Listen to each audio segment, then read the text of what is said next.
Now with tonight's sports report, here's Kane O'Neill from the Dish Sports Desk. Mother Nature rained out the Xfinity Series race in Kentucky last night, but blue skies were over the track this afternoon for green flag racing.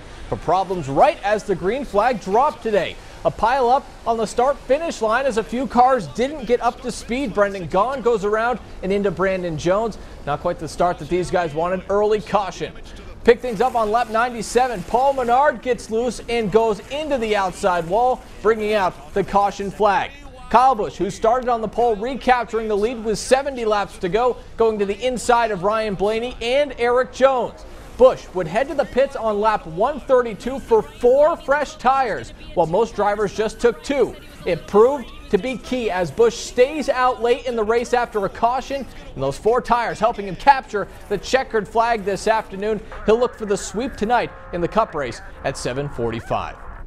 The college football season kicks off in just over a month, but some local women have already hit the gridiron this year and are getting ready for some home playoff games in Bristol. They're hoping fans pack the stands next weekend to see that girls can play ball too.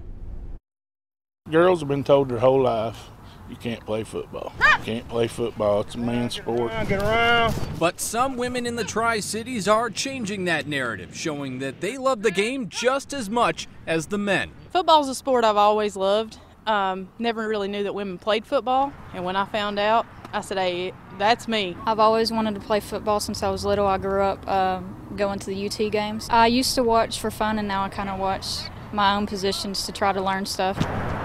The Thunder will play in the U.S. Women's Football League semifinals on July 15th in Bristol.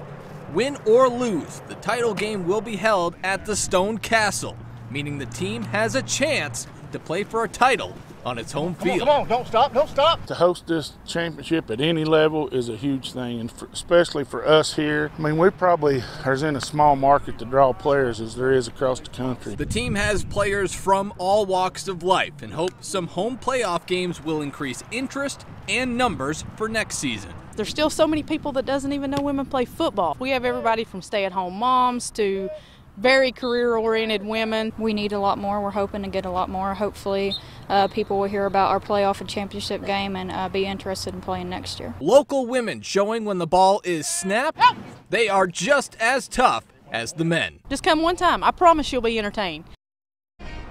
To the hardwood, Kingsport native John Fulkerson is still waiting to get back on the court. 5 months ago, the Tennessee Volunteer player went down in the 10th game of the season against Lipscomb with a broken right wrist and a dislocated elbow. Things went from bad to worse in rehab as Fulkerson had surgery on the other arm for a torn labrum. But now he's close to taking the sling off and getting back on the court. Long rehab process, but just taking it day by day. A few months is the time frame, but just doing my rehab every day and seeing what it holds. It's definitely been hard, obviously sitting on the bench last year for most of the season and then having this long-term injury. So I think it's a learning experience overall, just getting the mental side of things and seeing it from a different perspective really has helped me out. The 6'7" redshirt freshman who turned 20 in April quickly made his mark on Rocky Top when he dunked his way to 10 points in the Vols' season opener against Slippery Rock, turning the newcomer into a fan favorite. Twins hosting Johnson City last night. Rookie happy. Twins with a 5-0 lead heading into the 8th inning.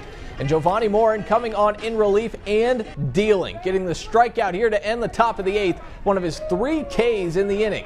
And more of the same in the 9th. High cheese, off speed, and down to their final strike, back to the fastball. Morin picks up 6 strikeouts in 2 innings of work.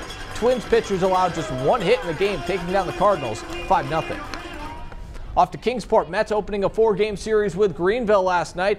Top of the 2nd, Kingsport's Christian James on cruise control after giving up an early run with a strikeout to end the inning here. Mets striking in the 2nd with a runner on 3rd. Gavin Garay chopping this one up the middle. Second baseman can't handle it, and a run will score. Pitcher's duel ends with Greenville scoring 2 in the 9th to win 3-1 over Kingsport. That will do it for sports. Curtis, back to you.